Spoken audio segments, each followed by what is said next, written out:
Comment সেকশনে মাঝে মধ্যে একটা প্রশ্ন ঘুরপাক খায়, সেটা হচ্ছে বাজেট রেঞ্জে ক্যামেরা ফোন দরকার আপনাদের। তো 30 থেকে 35,000 টাকা রেঞ্জে আপনার যে ক্যামেরা ফোনের জন্য বলেন, তো কোনো সেট ওইভাবে সাজেস্ট করতে পারি না। তবে একটা সেট আমার কাছে ইদানিং প্রাইসে পড়ছে দেখে আমি সাজেস্ট করতেছি, সেটা হচ্ছে অনার 200। অনার 200 লঞ্চ হয়েছিল প্রায় 45,000 টাকার আশেপাশে এবং এটা অফিসিয়ালিও আসছিল। বর্তমানে এটার প্রাইস কমে 32, 34, 35 এই রেঞ্জে আসছে এবং এটার 3টা ভেরিয়েন্ট মার্কেট আছে। একটা হচ্ছে আপনার চাইনিজ ভেরিয়েন্ট, ইন্ডিয়ান ভেরিয়েন্ট এবং ইন্টারন্যাশনাল গ্লোবাল যেটা সেটা আছে। বেশি পপুলার হচ্ছে চাইনিজ আর এই ভেরিয়েন্টটা, মানে ইন্ডিয়ান ভেরিয়েন্ট যেটা। এই দুইটা প্রাইস মোস্ট প্রবাবলি 32 থেকে 34 এর মধ্যে আছে। আর আপনারা অলরেডি জানেন যে এইটা ক্যামেরা ফোন হিসেবে সবাই সাজেস্ট করতেছে। রিসেন্টলি অনার 300 লঞ্চ হয়েছে, যেটা খুব একটা চলে নাই। 400ও অলরেডি মার্কেটে আসতেছে এবং অফিসিয়ালি 400 এর যে প্রাইস দেখলাম 80 আর 60 রিকমেন্ড করার মতো না। যারা মোটামুটি রিভিউ দিছে তারা প্রায় বলছে যে প্রাইসটা ঠিক নেই। অনার 200 এই মুহূর্তে আমার কাছে একটা best value for money deal মনে হয়েছে, এর জন্য সাজেস্ট করা। আপনারা ক্যামেরা ফোন অনেকে কিনতে চান, আর ক্যামেরা এখন খুব অপরিহার্য জিনিস হয়ে গেছে। অনেকে ব্লগিং করেন, ভিডিও কাজে লাগে অনেক সময়, আর এটা সোশ্যাল মিডিয়ার এডিটার ছবি দিয়ে থাকে, এর জন্য সাজেস্ট করা। এখানে মেইন ক্যামেরা হিসেবে 50 মেগাপিক্সেল সেন্সর এবং টেলিফোটো 50 মেগাপিক্সেল দিছে এবং এটার যে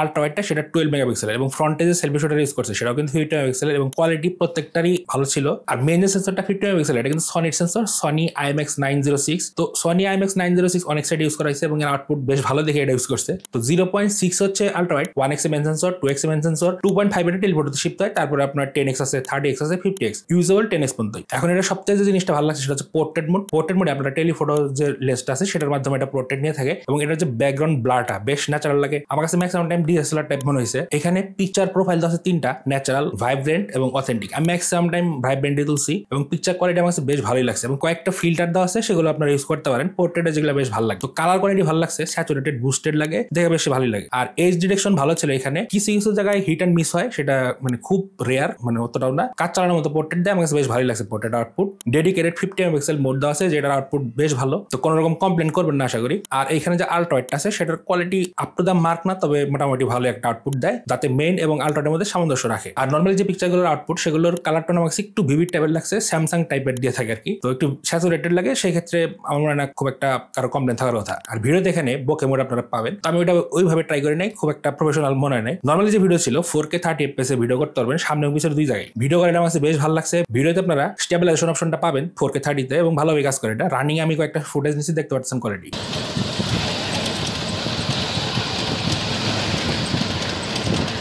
আর এখানে স্যামসাং এর মতো ডুয়েল ভিউ মোড আছে, সেটা আপনারা কয়েকভাবে চেঞ্জ করতে পারেন। এটা পুরো খারাপ না, আমার কাছে ভালোই লাগছে। তবে এটা 1080p 30 FPS কাজ করে, সেই ক্ষেত্রে স্টেবিলাইজেশন খুব একটা ভালোভাবে কাজ করে না, ওই বোকে মোড টাইপের। আর ফন্টের যে আউটপুট সেটা মোটামুটি ভালোই ছিল, খুব একটা ট্রাই করি না, যতটুকু ট্রাই করছি তাতে দেখলাম যে পিকচার কোয়ালিটি বেশ ভালোই আসে। আর 50 মেগাপিক্সেল হিসেবে ডিটেলস বেশ ভালো এবং এখানে দুইটা মোড দেওয়া আছে, একটা হচ্ছে আপনার ওয়াইড মোড আর একটা হচ্ছে নর্মাল মোড। ওয়াইড মোডে এরিয়াটা একটু ওয়াইড হয়ে যায়, সেক্ষেত্রে ওয়াইড পিকচার ক্যাপচার করে, এটা গ্রুপ সেলফির সময় ভালো কাজে আসে। আর সামনের পোর্টের মোডও খারাপ না, আমি চেক করছি মোটামুটি ভালোই আছে। এটার মধ্যে ডেডিকেটেড নাইট মোড, সামনে পিছনে দুই দেওয়া আছে, আমি পিছনে চেক করছি বেশি ভালো হবে এবং আউটপুট ভালোই ছিল। মেইন সেন্সরের যে আউটপুট নাইট পরে সেটা কিন্তু বেশ ভালো আউটপুট দেয়। ক্যামেরা সেকশনে আমার কাছে কোনো কমপ্লেন নাই, এই প্রাইসে বেশ ভালো ক্যামেরা দিচ্ছে, সামনে এবং পিছনে দুই জায়গায় এবং সব রকম মোড এখানে আছে, তো সেজন্য সাজেস্ট করাই যায়। আর ক্যামেরা টেপে এনেবল করা আছে, আপনারা জি ক্যামেরা সাউন্ড পাবেন। আমি জি ক্যাম টেস্ট করি নাই, তবে হ্যাঁ পোর্ট পাওয়া যায় শুনলাম। আচ্ছা, ক্যামেরাটার প্লাস পয়েন্ট, ডিজাইন কিন্তু খারাপ না, ডিজাইন বেশ ভালো ছিল, সেটটা বেশ থিক এবং বেশ স্লিক ছিল। এখানে থিকনেস হচ্ছে 8.2 mm এবং এটার ওয়েটটা হচ্ছে 190 গ্রামের মতো, হাতে নিয়ে বেশ কমফোর্টেবল ফিল করছি, এখানে কোনো ইস্যু দেখি নাই। আর এটার যে ডিজাইন ল্যাঙ্গুয়েজটা আমার কাছে বেশ ভালোই লাগছে। আপনারা গ্লাস ব্যাক পাইতেছেন, অ্যালুমিনিয়ামের বডি পাইতেছেন, তো কোনো দিকে খারাপ মনে নেই। আর এখানে সব রকম পোর্ট এবং বাটন পেয়ে যাচ্ছেন জায়গা মতো। নিচের দিকে মেন স্পিকার পাবেন, type C port, main mic এবং সিম কার্ড ট্রে। রাইট সাইডে আছে পাওয়ার বাটন এবং ভলিউম রকার। লেফট সাইড একদম প্লেন ছিল, উপর দিকে সেকেন্ডারি স্পিকার পাবেন, একটা আয়ার ব্লাস্টার পাবেন আর একটা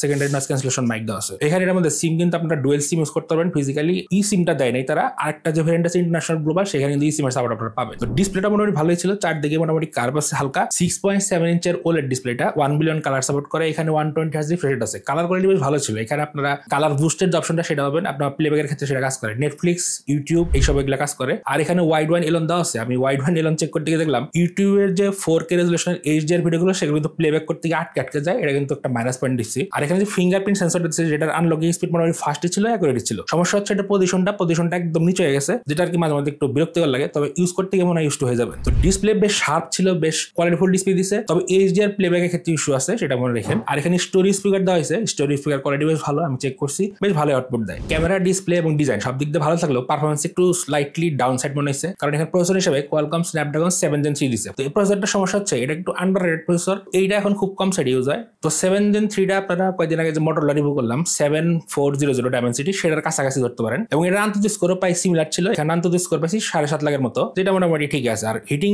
ইস্যু খুব একটা নাই, এখানে হিট সর্বোচ্চ 36-37 এর মধ্যেই ছিল সবগুলোতেই। আর স্টোরেজ হিসেবে এখানে UFS 2.2 দিছে, কারণ এটা হচ্ছে ইন্ডিয়ান ভেরিয়েন্ট। গ্লোবাল ভেরিয়েন্ট যেটা সেটা মধ্যে 3.1 পাবেন। স্টোরেজের রিড রাইট স্পিড ঠিক আছে। আর Geekbench 6 চেক করলাম, single core multi core score ভালোই আছে, 1000 উপরে ছিল সিঙ্গেল কোর, মাল্টি কোর 3000 উপরে ছিল। আর থ্রটলিং করতে গিয়ে একটা জিনিস খেয়াল করলাম, এটা থ্রটল খুব একটা করে না প্রথম দিকে, পরের দিকে থ্রটল শুরু হয় এবং থ্রটল স্কোর যেটা ম্যাক্স সেটা 50% এর কাছাকাছি ছিল। তবে গেমিং এই জিনিসটা খুব একটা দেখি নাই। গেমিং টেস্ট করছি 3টা, COD, PUBG এবং Asphalt 9। Asphalt 9টা অনেক ধরে ট্রাই করা না, তো Asphalt 9 দিয়ে শুরু করি। Asphalt 9টা ডিফল্ট সেটিং এ খেলা হয়েছে, গেম প্লে স্মুথ ছিল। তো প্রবলেমটা হয়েছে পাবজিতে। পাবজি এখানে ট্রাই করছে আপনার 60 FPS এ পাইটা সর্বোচ্চ, এবং পাবজির যে আউটপুটটা সেটা আমার কাছে মোটামুটি ভালোই লাগছে। তবে অ্যাকশন মুভমেন্টে একটু ফ্রিজ পাই, একটু হ্যাং এবং একটু ল্যাগ পাওয়া যায়, ফ্রেম ড্রপ আছে কিছু কিছু জায়গায়। তো এখানে কন্টিনিউয়াসলি 60 FPS পাবেন। এখানে গেমিং মোড ডেডিকেটেড দেওয়া আছে, সেখান থেকে আপনারা পারফরমেন্স ইনহ্যান্স করতে পারবেন। এবং অন্যান্য কিছু ফিচার আছে যেমন ব্রাইটনেস লক, যেমন আপনার ফ্রেম ইন্টারপোলেশন, এগুলো দেওয়া আছে। তো আপনারা এগুলো ইউজ করতে পারেন, তাতে মোটামুটি আউটপুট পাবেন। তো পাবজিতে হিটিং হয় না খুব একটা, তবে হ্যাঁ একটু স্লো লাগে, মানে অ্যাকশন মুভমেন্টে আপনাকে স্লো লাগবে, একটু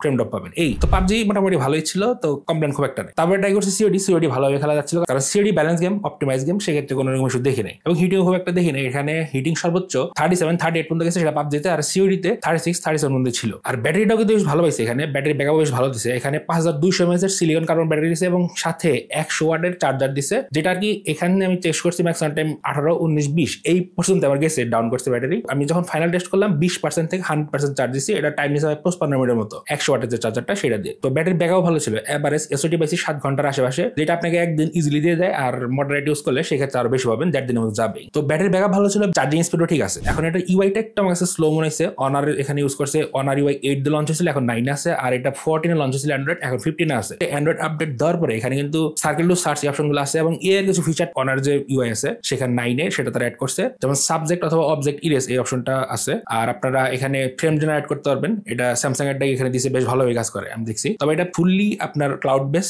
মানে সেটে কোনো কিছু হয় না, এটা ক্লাউডের মাধ্যমে হয়। তারপরেও আরো কিছু AI ফিচার দিছে, যেমন AI suggestions, magic text, magic portal, AI subtitles, AI translate. তো AI ট্রান্সলেটটা খুব পাওয়ারফুল দেখলাম। এটা অনলাইনে কথা বলার সময় এটা কিন্তু আপনার ডাইরেক্ট লাইভে এটা ট্রান্সলেট করে দেয়। কয়েকটা ভাষার সাপোর্ট আছে, 12টার মতো দেখলাম। তো বাংলা না, এটার মধ্যে আপনার অন্য সব ভাষা পাবেন। তো আমার কাছে কাজের মনে হচ্ছে ম্যাজিক টেক্সটটা আর হচ্ছে ম্যাজিক পোর্টাল। ম্যাজিক পোর্টাল আপনারা যে স্ক্রিনশটগুলো নেবেন সেটা ওইখানে সেভ হয়, এবং এখান থেকে আপনারা কোনো ডাটা অথবা নাথিং এ যে দেখছিলেন যে ফিচারটা দিছে, সিমিলার টাইপের ফিচার। আরেকটা জিনিস খেয়াল করলাম যে এখানে ডাইনামিক আইল্যান্ড হিসেবে কাজ করে, ক্যাপসুলের মতো। এখানে আপনারা সং ব্যাকগ্রাউন্ডে চলে যখন, তখন এটা এখানে মার্ক করে। আর কলিং এর সময় এটা কাজ করে। এখানে অনারের ডায়ালার ইউজ করা হয়েছে, কিন্তু কল রেকর্ডিং কোনো অপশন এখানে দেয় নাই। আর এমনি UI মোটামুটি ঠিকই ছিল, কল কোয়ালিটির কোনো ইস্যু দেখি নাই। নেটওয়ার্ক জনিত কোনো সমস্যা এখানে পাইনি, নেটওয়ার্ক ভালোই ছিল। এখানে Wi-Fi 6 পাবেন, ব্লুটুথ 5.3 দেওয়া হয়েছে, আর এখানে NFC আছে, আয়ার ব্লাস্টার আছে। তো কানেক্টিভিটি কোনো ইস্যু আমি পাইতেছি না। আর ওয়াইফাই যে স্পিডটা সেটা বেশ ভালো ছিল, ডাটার স্পিডও চেক করছি, ঠিক আছে। নেটওয়ার্ক জনিত কোনো ইস্যু এখানে পাবেন না। এখন এটার প্লাস পয়েন্ট কয়েকটা আমি বের করছি, সেটা হচ্ছে ডিসপ্লে, এটার ব্যাটারি ব্যাকআপ এবং চার্জিং স্পিড ভালো, আর এটার ক্যামেরাটা হচ্ছে প্লাস পয়েন্ট। আর মাইনাস পয়েন্টের দুটো জিনিসই আমি খেয়াল করলাম, সেটা হচ্ছে পারফরমেন্স আর UI-টা। কারণ পারফরমেন্স আর UI যদি মানে পারফেক্ট হতো তাহলে এটা পারফেক্টের সেট বলা যেত। তো কোনো সেটই পারফেক্ট না, সবসময় কিছু না কিছু সমস্যা থাকে, কম আর বেশি। তো এগুলোর মধ্যে থেকে আমরা চয়েস করতে হয়। তো এই ছিল মোটামুটি Honor 200 এর ফুল রিভিউ। তো ভিডিওটি কেমন লাগলো কমেন্ট সেকশনে জানাবেন, এবং নেক্সট কি ভিডিও দেখতে চান সে সম্পর্কে অবশ্যই কমেন্ট করে জানাবেন। দেখা হচ্ছে অন্য কোনো ভিডিওতে অন্য কোনো টপিক নিয়ে। আজকের মতো